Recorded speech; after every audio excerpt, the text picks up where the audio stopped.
Estudiando la carta a los Efesios y llegamos la semana pasada al capítulo 4 y vimos los primeros 3 versículos. Hoy día yo quiero extender la lectura, no así el estudio, vamos a seguir yendo de a poquitos versículos, pero quiero leer el contexto anterior y posterior a lo que vamos a estudiar hoy, así que acompáñeme a Efesios 4, yo voy a leer del verso 1 hasta el verso 16 y luego vamos a estudiar los versículos 4, 5 y 6 en esta mañana. Dice así la palabra de Dios, Efesios 4, 1 al 16. Yo pues, preso en el Señor, os ruego que andéis como es digno de la vocación con que fuisteis llamados, con toda humildad y mansedumbre, soportándoos con paciencia los unos a los otros en amor, solícitos en guardar la unidad del Espíritu en el vínculo de la paz. Un cuerpo y un espíritu, como fuisteis también llamados en una misma esperanza de vuestra vocación, un Señor, una fe, un bautismo, un Dios y Padre de todos, el cual es sobre todos y por todos y en todos. Pero a cada uno de nosotros fue dada la gracia conforme a la medida del don de Cristo, por el cual dice, subiendo a lo alto, llevó cautiva la cautividad y dio dones a los hombres. Y eso de que subió, ¿qué? Sino que también había descendido primero a las partes más bajas de la tierra. El que descendió es el mismo que también subió por encima de todos los cielos para llenarlo todo.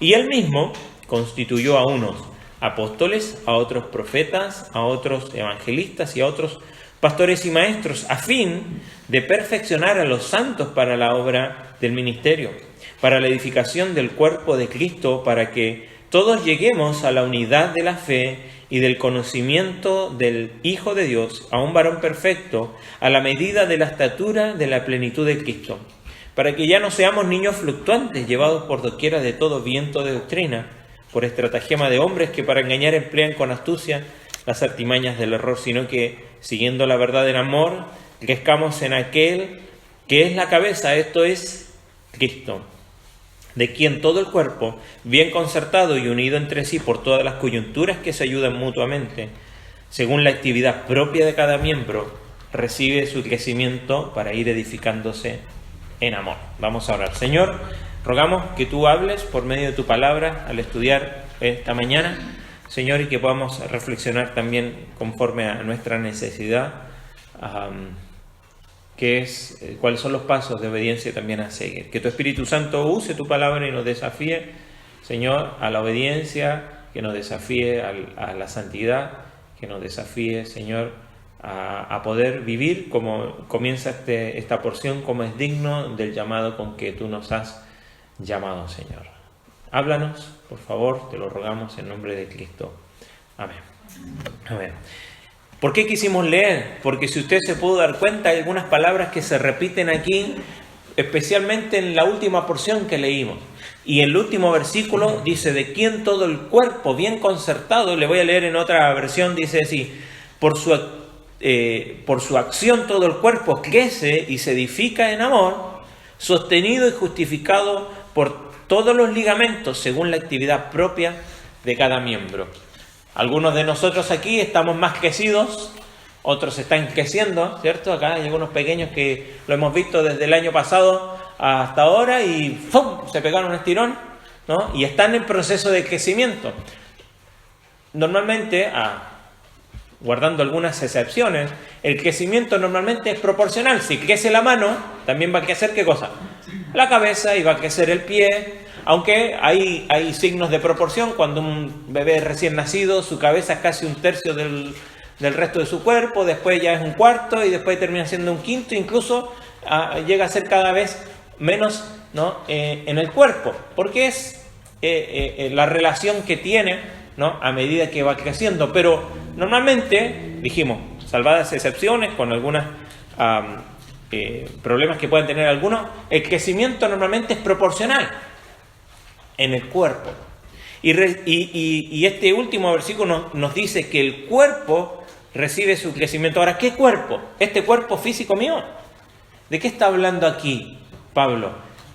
Dijimos que esta carta está escrita a estos hermanos en Éfeso, pero dijimos probablemente es una carta circular a muchas iglesias y que tenía el propósito de generar identidad en los creyentes. Y si hay algo muy importante que debemos recordar, es que los creyentes, ¿no? Muchas veces hablamos, yo soy hijo de Dios, yo, y comenzamos con este pronombre, ¿no? Yo. Pero resulta que cuando Pablo empieza a hablar acerca de los cristianos, nuevamente, algunas excepciones donde se nos habla de la responsabilidad individual, siempre nos está hablando del cuerpo de creyentes, de un grupo, de algo corporativo, de una comunidad. Y precisamente aquí lo que quiere generar es esa identidad, no solamente de que yo soy hijo de Dios, amén, usted es hijo o hija de Dios, sino de que somos hijos, por lo tanto somos parte de Él. Esta idea de que estamos, no solamente que estoy, sino que estamos en Cristo. Acá en Efesios se repite sin fin de veces, montones de veces se repite esta idea de que estamos en Cristo, y porque estamos unidos a Él, es que estamos unidos a otros. Somos parte de algo el cual no siempre somos conscientes. ¿Y por qué leímos antes y después? Porque esta última parte que vamos a ver en las semanas que vienen, cuando nos habla del crecimiento, ¿no?, de la madurez, que fue un poco lo que hablamos la semana pasada, y que Pablo comienza no solamente cuando comienza a hablar de lo que ya tenemos que hacer, de andar, no ha abordado aún incluso hasta estos pasajes acciones que tenemos que hacer, ¿no?, sino comenzó hablando la semana pasada acerca de carácter, ¿no? ¿Se acuerda cuáles eran las tres virtudes, por lo menos, que mencionó allí? Humildad, mansedumbre y soportando con paciencia los unos a los otros en amor. Pero fíjese, acá hay algo muy importante, porque el último versículo que estudiamos la semana pasada une lo que vamos a hablar en el día de hoy. Porque nos dice allí, después de por qué estas virtudes son importantes, porque dijimos que no se trata tanto de habilidades, sino que se trata de carácter. ¿Para qué? Para poder mantenernos en unidad. Fíjese ahí, verso 3 dice, solícitos, diligentes en guardar, no en hacer, no fabricamos la unidad, sino que guardamos, tenemos que ser diligentes en guardar la unidad del Espíritu en el vínculo de la paz. Y dijimos que esa palabra vínculo era como la idea de un lazo. En realidad, la palabra sundesmos tiene ese prefijo sum, que significa con, que significa que estamos con otros, no es que estamos independientes, sino que estoy con otras personas, y literalmente significa que estoy encadenado a otro, estoy amarrado a otro, ¿no? Esa palabra hay vínculo. Por eso en otras versiones antiguas habla de este lazo que ayuda a guardar la unidad, que ese lazo es, ¿no?, ese lazo de la paz. ¿Cómo es posible? Porque hay preguntas. Nos miramos acá entre nosotros, si nos extendemos, porque cuando hablamos de creyentes no estamos hablando solamente de nuestra iglesia, sino que otros creyentes en cualquier otro lugar del mundo. ¿Cómo es posible? ¿Cómo es que de alguna manera es posible que podamos estar vinculados unos con otros? Y normalmente, si nosotros empezamos a ver en nuestro diario vivir, estamos vinculados a otras personas. Tenemos personas conocidas con las cuales nos relacionamos. ¿Por qué? Porque quizás la escuela de nuestros hijos tenemos en común y nos vinculamos con ellos, ¿no? Otros padres del compañerito de nuestros hijos. Los niños también en la escuela se vinculan con sus compañeros y compañeras del liceo o de escuela. ¿Por qué? Porque compartimos un salón, vamos a una clase, nos vemos casi todos los días, ¿no? Compañeros de trabajo, ¿estamos vinculados a ellos? Claro que estamos vinculados a ellos. Tenemos una relación laboral y a veces hasta de amistad. Tenemos vínculos, y esos vínculos pueden ser laboral, puede ser que nos guste el mismo equipo de fútbol, que tenemos ideas similares, lugares de origen, ¿no? Uno como extranjero a veces, cuando está viviendo en otro país y sabe que hay alguien de su país en el lugar de residencia, lo busca aunque no lo conozca. Así que vos sos uruguayo, vos sos chileno, sí, qué bueno, juntémonos a comer algo, tomar mate. Y uno se vincula con gente que a veces no tienen nada en común, pero algo lo hace común y tal, se vincula con ellos. Ahora, ¿cómo es posible esta unidad a pesar de todas nuestras diversidades? Bueno, nosotros podríamos pensar que ¿cómo hace uno? Porque esta es la reflexión. ¿Cómo hace uno cuando a veces hay cosas que nos separan, pero queremos vincularnos? Decimos, bueno, a veces pasamos por alto ciertas cosas, ¿no? Obviamos ciertas cosas y decimos, en pro de a veces de la tolerancia, el amor, que está muy bueno, intentamos nosotros crear una unidad, ¿no? Y la generamos con otras personas en otros vínculos, en el trabajo. A veces en el trabajo tenemos que decir, bueno, acá me voy a callar ciertas cosas porque quiero mantener la unidad, si no, nos agarramos de los pelos. En un partido de fútbol, en la familia, ¿no? A veces en la familia tenemos un tío, una tía, un primo que, bueno, vamos a tener más paciencia, hay cosas que no vamos a hablar, porque queremos mantener la unidad familiar. Ahora resulta que el texto 3 nos dice que no tenemos que hacer la unidad, nos dice que la unidad está hecha, que tenemos que ser diligentes en guardar la unidad. ¿Por qué? Porque aquí vamos a ver 7 cosas, y vamos a ir bien rápido, que de alguna manera son las bases para la unidad de la iglesia. Muchas veces, aún nuestra propia iglesia ha sido afectada por la desunión, por la falta de unidad, o porque han sucedido cosas que han afectado a la unidad de la iglesia, ya sea acciones de alguien, comentarios de otras personas, palabras, actitudes, hechos, cosas que han pasado, que han afectado a nuestra unidad. Ahora déjeme decirle que muchas de estas cosas sí nos afectan, pero no debemos olvidar cuáles son las bases que Pablo establece para que la unidad de la iglesia se mantenga, o en la cual la unidad de la iglesia se mantiene. ¿Van a afectar? Sí. Cuando alguna de estas cosas se debilita en nosotros, en nuestra iglesia, en nuestra vida, van a afectar a la unidad. Ahora no olvidemos que ya somos uno. ¿Por qué? Porque usted y yo estamos en Cristo. Quizás no estaríamos sentados en ningún otro lugar juntos, pero estamos usted y yo juntos en Cristo, y eso hace que seamos uno. Y aquí Pablo lo primero que menciona, fíjese, dice ¿qué cosa? Un cuerpo.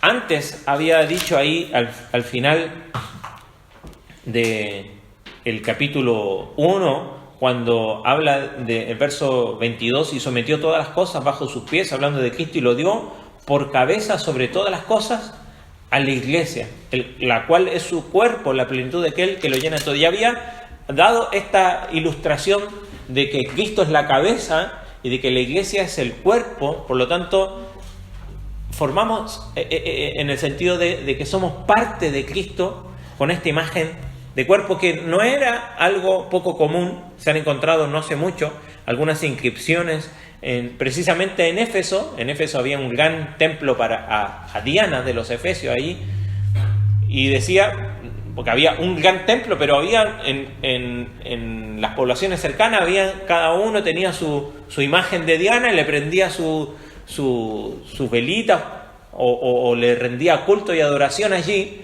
Y se han encontrado inscripciones que dice todas las comunidades de culto a Diana son un cuerpo, y ocupa la palabra soma. De ahí viene la idea de somatizar, ¿no? De que nos afecta en el cuerpo. ¿Y por qué mencionamos esto? Porque lo primero que hace alusión Pablo para decir cuáles son las bases para la unidad, dice que hay un cuerpo. Y fíjese los artículos. Nos dice el cuerpo, y podemos compararlo con lo siguiente: el Espíritu, el Señor, la fe, el bautismo, sino que dice ¿por qué? Porque esto nos habla de lo único y de la exclusividad de esto. Sí, pueden haber otras comunidades, y las hay, y las existen, pero existe un solo cuerpo, que es la iglesia. Y esto nos habla, ¿no?, que no son muchos cuerpos, sino que uno. Solo hay un cuerpo, se llama muchas veces, se ocupa esta palabra, un cuerpo místico, espiritual de Cristo, ¿no? Se trata de un solo organismo, y que, como leímos en los versículos posteriores, está en constante, ¿qué cosa? Crecimiento. No solamente numérico, sino que nosotros, no es que cuando nuestro cuerpo crece, no es que nos aparece otro brazo, otra cabeza, sino que nuestro cuerpo va madurando en el tiempo. Por lo tanto, este organismo que está en constante crecimiento, ¿no? Y que en las Escrituras también aparece como a veces templo, como edificio, como la morada de Dios. Aquí mismo en Efesios capítulo 2, verso 19, dice: así que ya no sois extranjeros ni advenedizos, sino conciudadanos de los santos y miembros de la familia de Dios, edificados sobre el fundamento de los apóstoles y profetas, siendo la principal piedra del ángulo Jesucristo mismo, en quien todo el edificio bien coordinado va creciendo para ser un templo santo en el Señor. Ahí ocupa Pablo la imagen de un templo, de un edificio que va, también edificándose. Hay un solo cuerpo. Y sin duda, esto nos llama a nosotros a recordar las palabras de Cristo. Si quieren anotar Juan capítulo 17, Juan 17, verso 21 al 23, tenemos la oración. Jesucristo está orando ¿dónde? En un huerto allí, a la ladera del Monte de los Olivos, que se llama el huerto de Getsemaní. Estaba muy angustiado Jesucristo. ¿Se acuerda? Él dice: Señor, si puede pasar de mí esta copa, pero que se haga tu voluntad. Y sufría allí la angustia de saber lo que iba a padecer. Pero en esta oración también Cristo dice estas palabras que están en Juan 17, 21. Dice: Señor, orando al Padre, y ora por los creyentes, y en esos creyentes está incluido usted y yo también, cuando Él dice: para que todos sean uno. Cuando habla de todos, está hablando de los creyentes, de los hijos e hijas de Dios. No está hablando de toda la humanidad, sino que está hablando de aquellos que han venido a Jesucristo por medio de la fe. Y dice que ellos puedan ser uno. Y fíjese la relación: como tú, Padre, en mí y yo en ti, que también ellos sean uno en nosotros, para que el mundo crea que tú me enviaste. Fíjese las palabras de Jesucristo. Él está diciendo: Señor, que sean uno. Ahora, la pregunta es: ¿acaso no lo somos? Sí, ya lo somos. Lo está diciendo Pablo aquí. Somos un cuerpo. Pero ¿por qué Cristo ora que sean uno? Porque no siempre esa unidad se manifiesta en lo práctico. Y dice: ¿de qué manera el mundo va a creer que tú me enviaste? Que sean uno. Dice: yo les he dado la gloria que me diste para que sean uno. Así que como nosotros somos uno, yo en ellos y tú en mí, para que sean perfectos en unidad, o sea, maduros en unidad, para que el mundo conozca que tú me enviaste y que los has amado a ellos como también a mí me has amado. El cuerpo de Cristo, el cual el creyente es miembro. Ahora, acá hay pequeños que son hijos de Dios, hijas de Dios, amén. También son parte de ese cuerpo. Tenemos unidad con ellos también. Y con otras personas que están lejos de nosotros. Con Ibrahim por allá en Arabia y con Qin Wanzhen allá en la China también. Es un nombre real. Le decíamos Willy, porque nadie se aprendía su nombre, un amigo. Aunque no sabemos sus nombres, somos parte. O sea, pensar en esto. A veces nos gloriamos de nuestro club de fútbol, que somos muchos, y nos gloriamos de nuestras ideas y que somos mejores. Y, ¿sabe? Si hay algo en lo que hemos de gloriarnos, decía Pablo, ¿qué debe ser? En Cristo. ¿Y Cristo es la cabeza de qué? Cristo es la cabeza de la iglesia. Y Cristo ama a la iglesia. Por lo tanto, yo he de amar a la iglesia y he de considerar a la iglesia como algo. Cristo dice que Él, en Efesios, ya lo vamos a ver en capítulo 5, cuando habla del matrimonio, y que Él se dio a sí mismo por ella para limpiarla, santificarla. O sea, Cristo está preocupado por la iglesia, por ese cuerpo. ¿Cómo no lo hemos de estar nosotros? ¿Por qué? Porque estas son las bases de la unidad. La base de que somos uno, de que podemos estar vinculados. No es que si nos caemos bien, no es que si somos simpáticos, es que somos parte de un mismo cuerpo. Es que la iglesia es un solo cuerpo. La universidad de la iglesia no es excusa para no pertenecer a un cuerpo también de una iglesia local. Muchos también dicen: bueno, yo soy parte de la iglesia porque yo soy un hijo o una hija de Dios, no necesito ir a una iglesia como esta. Bueno, esta es la manifestación de que hay un cuerpo, ¿no? Se habla de como concepto de iglesia universal, no la que tiene ese nombre ahí en el centro. Eso es una falsa iglesia. Pero Jesucristo, en Él en su cuerpo es donde está la unidad. El énfasis de todos los pasajes que podemos ver, si le puedo mencionar otros, ahí 1 Corintios 10, 17, dice: nosotros que somos muchos, formamos un solo cuerpo. 1 Corintios capítulo 12, verso 27, ahora ustedes son el cuerpo de Cristo y cada uno de ustedes es un miembro de Él. El énfasis en todos los pasajes que podemos ver cuando nos habla del cuerpo es la unidad de ese cuerpo de Cristo, que somos muchos, tenemos muchos dones.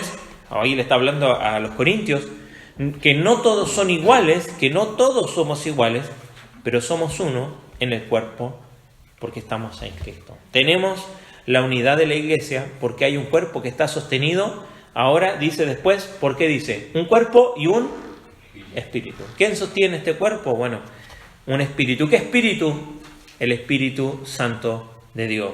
Porque 1 Corintios capítulo 12, verso 13 dice: porque por un solo espíritu fuimos todos bautizados en un cuerpo. Y ya vamos a mencionar más adelante cuando habla ahí del bautismo, pero el Espíritu Santo, ¿no?, es quien ha puesto a todos los creyentes en esa unión vital con Cristo. Porque estamos hechos o hemos sido hechos miembros del cuerpo del cual Cristo es la cabeza. ¿Por medio de quién? Cuando viene Nicodemo y le dice: sabemos que tú, parece que tú eres el que hablaba la Escritura, pero ¿qué tengo que hacer? ¿Cuál es la respuesta de Cristo? ¿Es necesario nacer de nuevo? ¿Cómo viene ese nuevo nacimiento? Dice: yo voy a entrar otra vez en el vientre de mi madre. No, esto es espiritual. ¿Y quién hace la obra espiritual en la vida del creyente? El Espíritu Santo. No son sus obras, no son sus esfuerzos, no son sus deseos, es la obra espiritual, la obra de la tercera persona del Espíritu Santo en la vida del creyente. Y ya lo mencionó de alguna manera Pablo aquí, mire, capítulo 2, verso 18.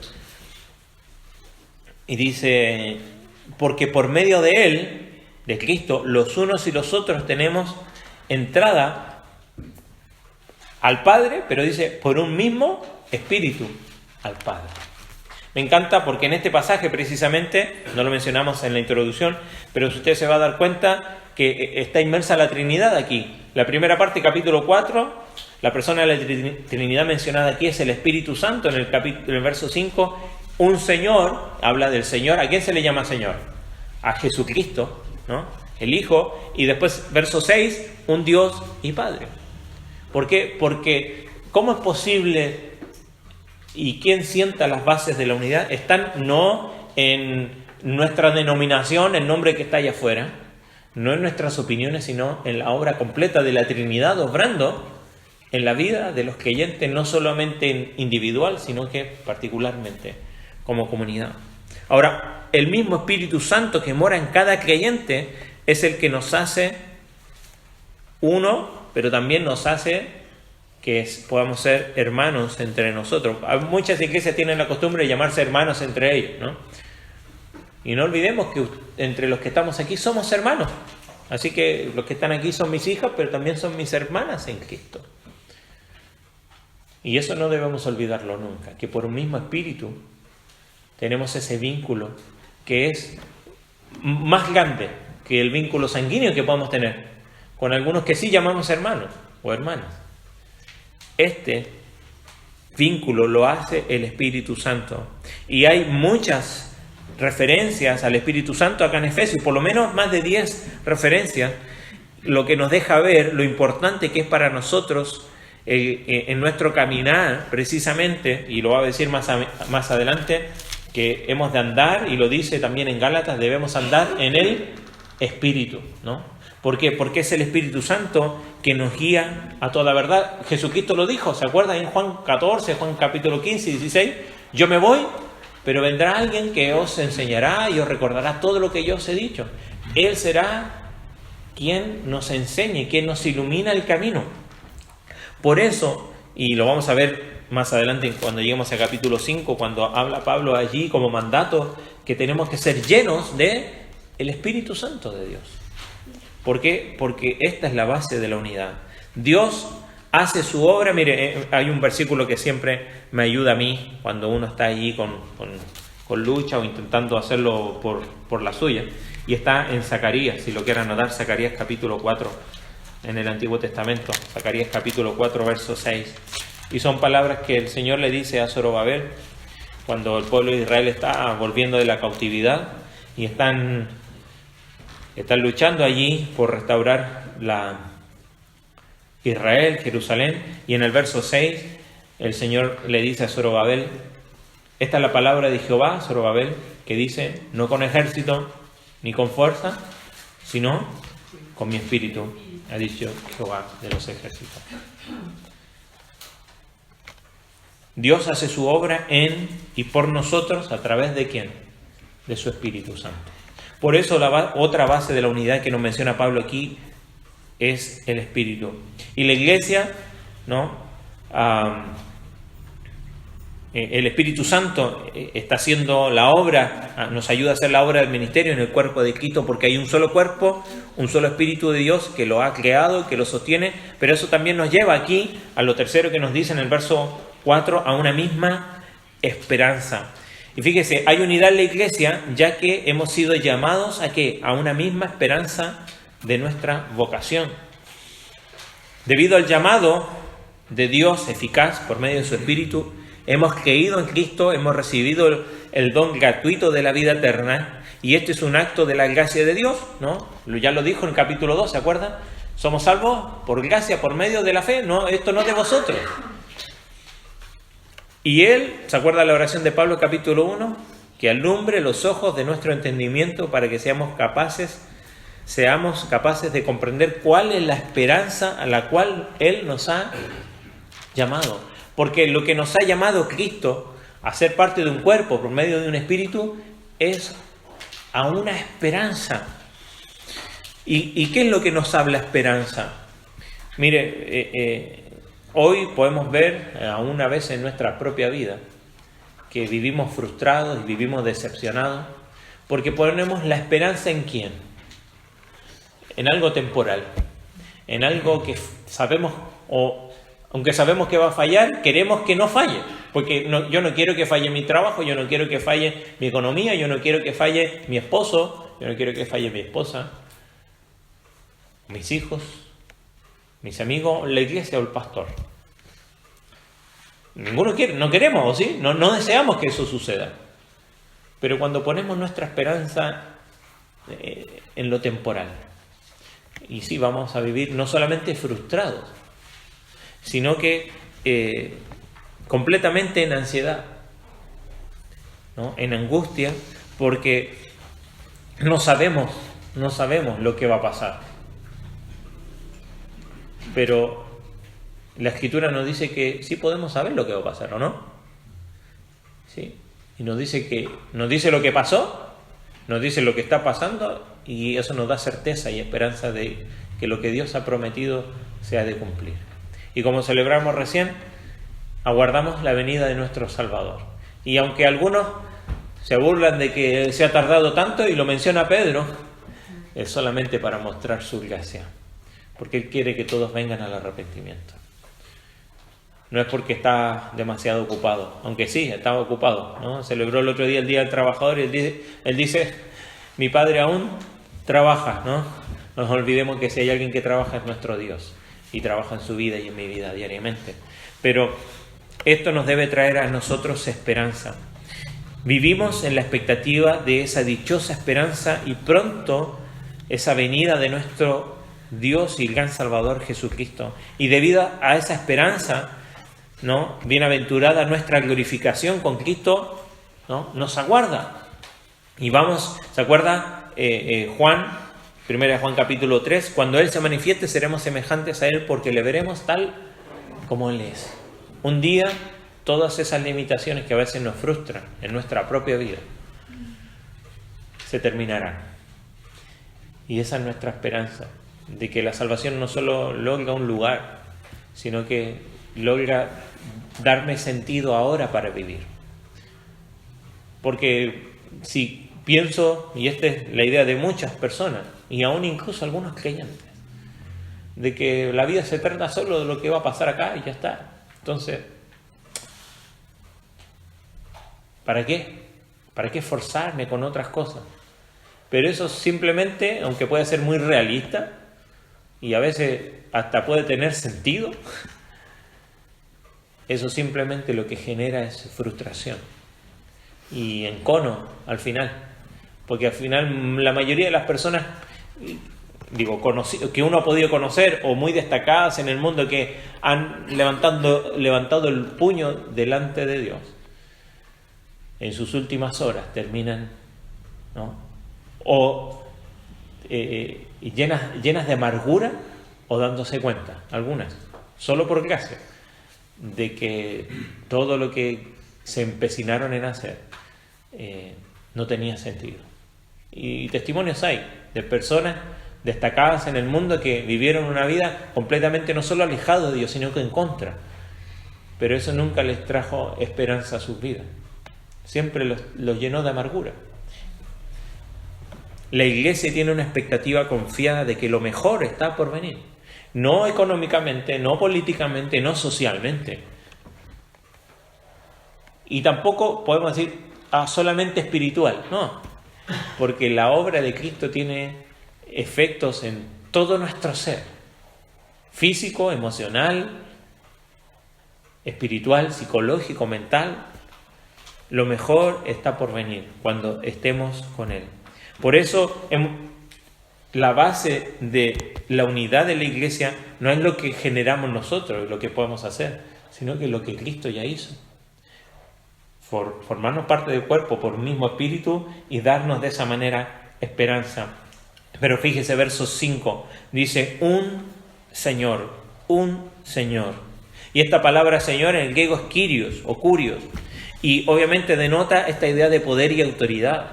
En el Antiguo Testamento se ocupaba la palabra Adonai para referirse a Dios, de que Él era el Señor. Ahora, lo interesante que están diciendo los creyentes de este tiempo, cuando dicen que hay un Señor, porque estaban en el Imperio Romano y había un emperador allí que decía: yo soy el Señor. Pero Pablo dice: hay un Señor, al único digno de recibir adoración y pleitesía. Por lo tanto, esta declaración, porque esto de alguna manera es una declaración doctrinal de 7 puntos, sencilla, ¿no? Y está diciendo: no hay nadie a quien hemos de rendir adoración, sino que solamente a una persona, y ese es Jesucristo. Y como Señor Cristo, Jesús tiene, como todo Señor, tiene derecho soberano, como el dueño absoluto de todo lo que Él creó y de todo lo que Él también redimió. Porque no tenemos que olvidar que hemos sido comprados por precio. 1 Corintios capítulo 6, verso 20. Yo se los leo. Dice así: porque habéis sido comprados por precio, glorificad pues a Dios en vuestro cuerpo y en vuestro espíritu, los cuales son de Dios. Hay alguien que pagó un precio por su salvación y ese es nuestro Salvador. Pedro, allí en 1 Pedro 1, 18 y 19, dice: ya sabéis que fuiste rescatados de vuestra vana manera de vivir, la cual le recibiste de vuestros padres, no con cosas corruptibles como oro o plata, sino con la sangre preciosa de Cristo, como de un cordero sin mancha y sin contaminación. Hay un himno que cantamos, no lo cantamos hace tiempo, el 241, ya pertenezco a Cristo. ¿Por qué? Porque Él pagó un precio. Por lo tanto, Él es mi Señor. ¿Se acuerda cómo termina de alguna manera? Podríamos decir que es el clímax allí del Evangelio de Juan, cuando Tomás, después de ver su costado y las manos horadadas, ¿qué dice? Señor mío y Dios mío. Hasta ese momento nadie había hecho esa declaración. Y Tomás nos dice: Él es el Señor, el único Dios. Solo hay un Dios que es la base de la unidad de la iglesia. Solo Él tiene derecho soberano de la iglesia. Ninguna entidad, ningún gobierno, ningún país, nada de este mundo tiene autoridad sobre la iglesia. Solo Jesucristo. Así que no esperemos nada de Él. Si Él es nuestro Señor, no esperemos que otros señores ayuden y colaboren con la iglesia, o gobiernen la iglesia, o ayuden a la iglesia. Debemos confiar y esperar en que solo Cristo sea quien gobierna la iglesia. Tenemos la unidad de la iglesia porque hay un solo cuerpo, un solo espíritu, como también fuimos llamados a una misma esperanza, un Señor, pero también dice allí una sola fe, una fe. Aquí, más que la fe práctica, está hablando de fe como confesión.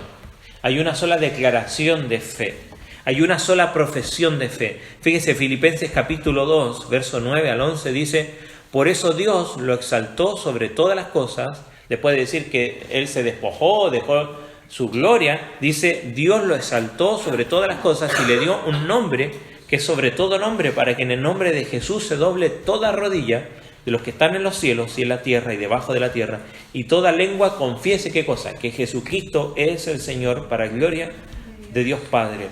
Todos los verdaderos cristianos han hecho esta confesión y descansan solo en Él para vida eterna. Cuando hablamos de una sola fe, estamos hablando de esa declaración que todo creyente ha hecho y hace.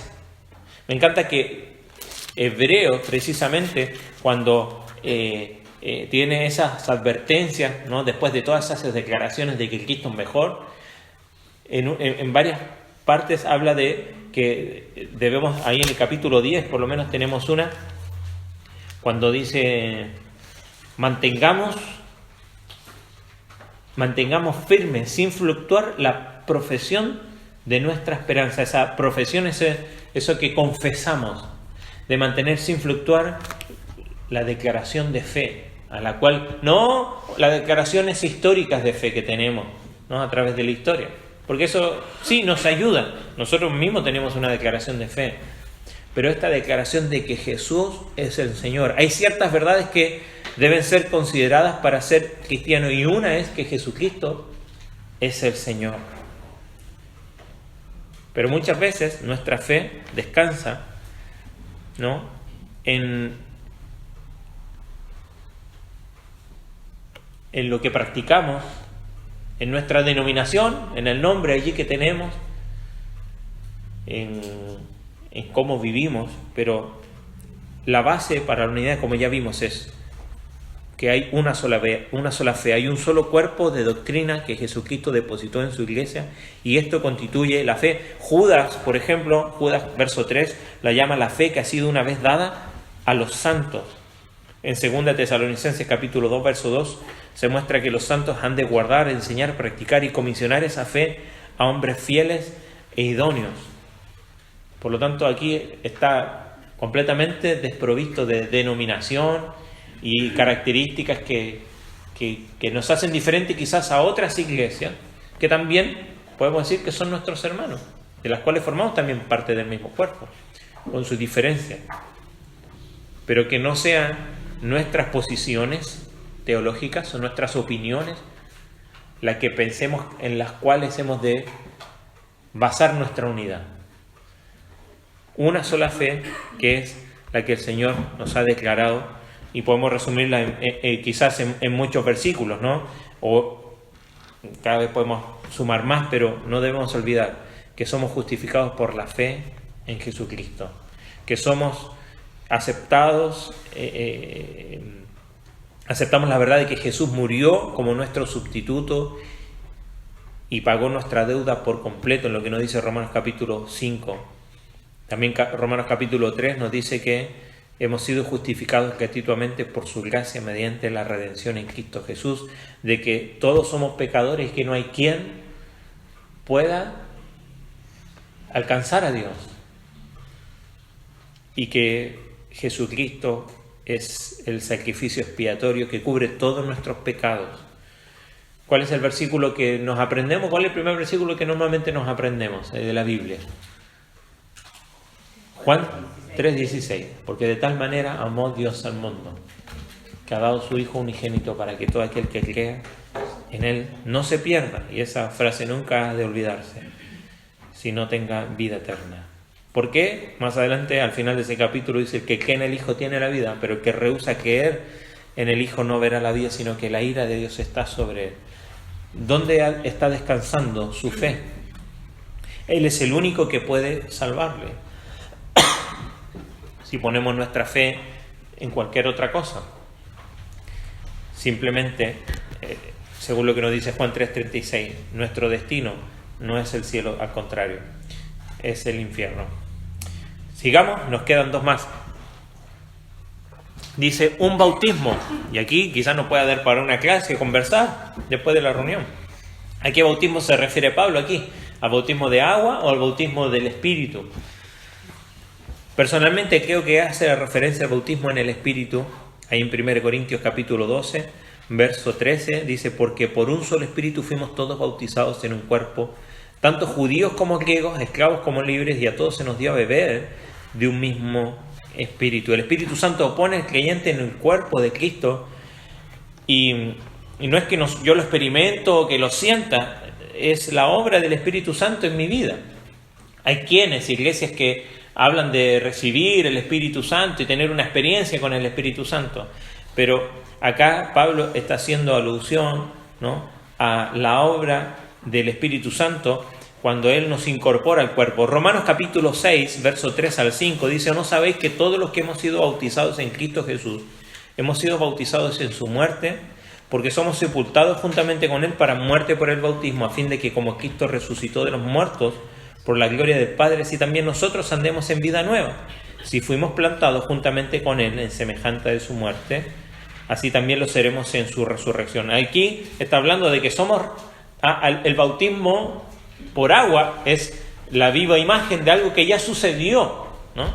Así que aquellos que han pasado por el bautismo no es que recibieron algo, simplemente estamos manifestando públicamente algo que Dios ya hizo en nosotros. Pero debemos hacer el alcance, que el Señor sí manda a sus hijos a ser obedientes en este paso, ¿no?, del bautismo. Ahora, el bautismo del Espíritu Santo nos sella como propiedad de Dios y nos coloca en el cuerpo al momento de la conversión. Y mientras somos mandados a ser llenos del Espíritu, nunca se nos manda a ser bautizados con el Espíritu, porque esa es obra de Dios, ¿no? Y debemos recordar de nuevo en el contexto cuáles son las bases de la unidad. El hecho de que el Espíritu Santo nos colocó allí, en este cuerpo. ¿De qué manera? Recibiendo su bautismo, en que nos hace parte de este cuerpo. Y terminamos con esto último. Dice: un Dios y Padre de todos, el cual es sobre todos y por todos y en todos. Tenemos la unidad de la iglesia porque hay un solo Dios y Padre. Y ese Dios es Padre de todos los creyentes. No nos confundamos. Dios es creador de todo, amén, de todos, pero es Padre de aquellos que Él redimió, de aquellos que Él llamó, justificó, santificó y glorificará. O incluso Pablo ya dice: ya glorificó, solamente falta que se cumpla. No, el precio ya fue pagado. Dios es Padre de los creyentes verdaderos. Él es nuestro Padre de la regeneración espiritual. Yo soy un hijo de Dios por nacimiento espiritual, no porque me bauticé en una iglesia o porque mis padres son cristianos. Yo he nacido espiritualmente en su familia porque he venido solo por gracia, por medio de la fe a Él. Todos somos hijos de Dios por medio de la fe en Jesucristo. Gálatas 3:26 dice: pues todos sois hijos de Dios por la fe en Cristo Jesús. Es la única manera de llegar a ser un hijo legítimo de Dios, miembro de su familia, y no hay otro camino. Jesucristo dijo: yo soy el camino, la verdad y la vida. La Biblia es clara acerca de cómo llegar a ser un miembro de la familia de Dios. No es porque hemos sido creados por Dios o hemos nacido físicamente, eso es ser criatura de Dios. Pero Juan 1:12 dice: más a los que le recibieron, a los que creen en su nombre, les dio potestad de ser hechos hijos de Dios. Estos no nacieron de sangre, ni por voluntad de carne, ni por voluntad de varón, sino por voluntad de Dios. Así que pensamos, ¿cuáles son las columnas que deben sostener nuestra unidad? Y el apóstol Pablo menciona 7 aquí, que son la base de nuestra unidad. Sin duda, esta unidad no se va a manifestar en nuestra vida si no hay lo que mencionó la semana pasada: humildad, mansedumbre, paciencia, templanza, soportándose unos a otros en amor, porque el vínculo, lo que nos vincula, es esta declaración de fe. Lo que nos mantiene unidos a todos los verdaderos creyentes de nuestra iglesia es este esqueleto, podemos decir, que arma aquí Pablo. Muchos cristianos hoy en día luchamos con mantener una unidad o con hacer la unidad, no interesándonos en las doctrinas, sino que vamos a amarnos entre todos, porque eso es lo importante. Pero si vemos cuáles son las bases que dice Pablo, todas tienen una característica teológica, doctrinal, de una declaración. No habla de emociones, de acciones. Lo que es la base de la unidad es esta declaración. Y Pablo no abordó el punto de la unidad hasta hablarnos 3 capítulos de ¿qué? Dijimos cómo se divide esta carta: doctrina y práctica. Habló 3 capítulos de doctrina y recién comienza a hablar de la unidad en la iglesia, porque esperó asentar el fundamento doctrinal para esto. Y mientras muchas veces nosotros discutimos sobre temas menores de teología, hemos de estar seguros que la unidad de la iglesia descansa en las verdades doctrinales de fe que se mencionan aquí. Y esto es lo que ha de ser la unidad: un cuerpo del cual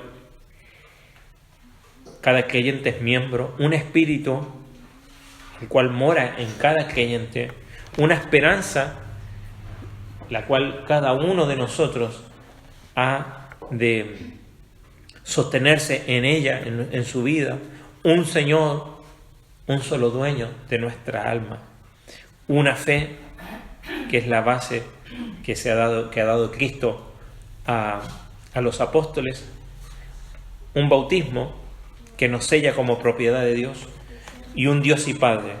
Esa maravillosa unidad en la cual los creyentes, me encanta cómo termina, porque dice un Dios, y podría decir solo Dios, pero dice un Dios y Padre, porque eso nos recuerda que somos familia y que somos parte de la familia de Dios, y que Dios es sobre todos, como dice allí, por todos y en todos. Somos hijos de una misma familia, amando al mismo Padre, así que debemos estar capacitados para poder caminar juntos en unidad.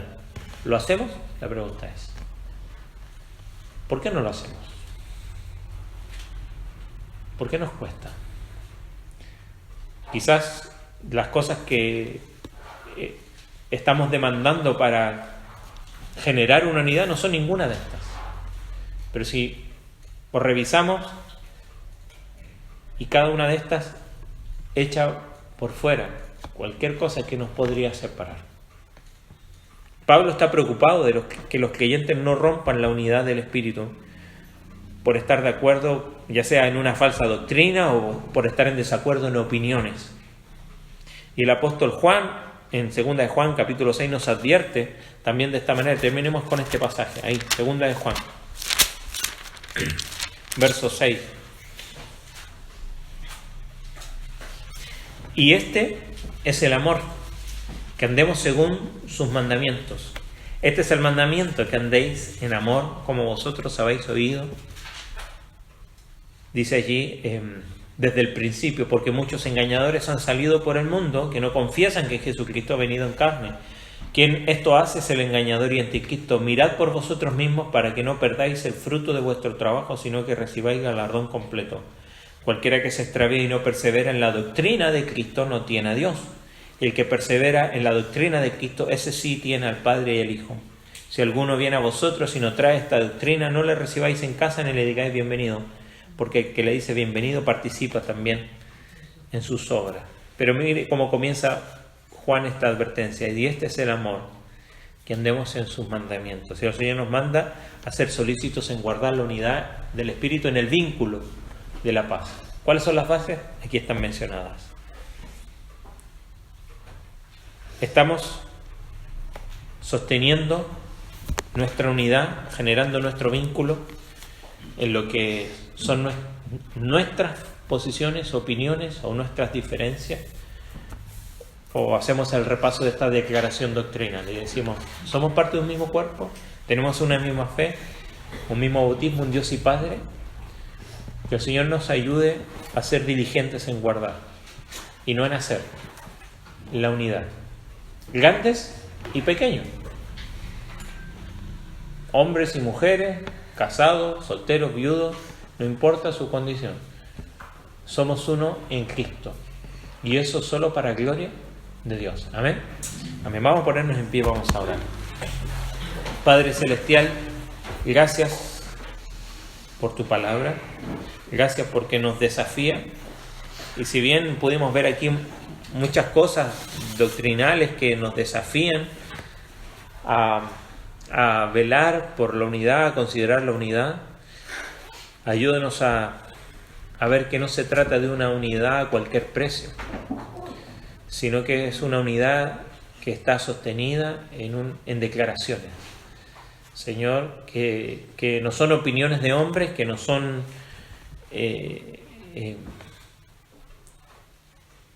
ideas que podrían ser muy buenas, pero que son humanas. Señor, que tampoco caigamos en el engaño de que se trata de uniformidad, porque eso tampoco es la iglesia. Señor, ayúdanos a entender que se trata de vínculo, que es el lazo que reúne a personas tan diferentes. Es el hecho de que estamos en un mismo cuerpo, que es el hecho de que hay un mismo espíritu en nosotros, que es el hecho de que tenemos la misma esperanza, el hecho de que hay un solo Señor en nuestro corazón, que hay una misma fe, la cual declaramos y confesamos, que hay un solo bautismo que nos ha sellado y que tenemos un mismo Padre y un mismo Dios. Señor, gracias porque podemos estar vinculados por algo que es más grande que nosotros.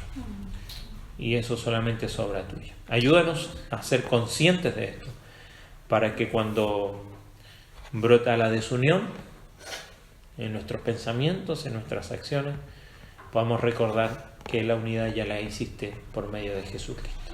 Ayúdanos a guardarla con solicitud, con diligencia, en este vínculo de la paz. Guárdanos al volver al hogar, en el nombre de Jesús. Amén. Amén. Amén. El Señor le bendiga. Nos vemos el miércoles. Bendiciones.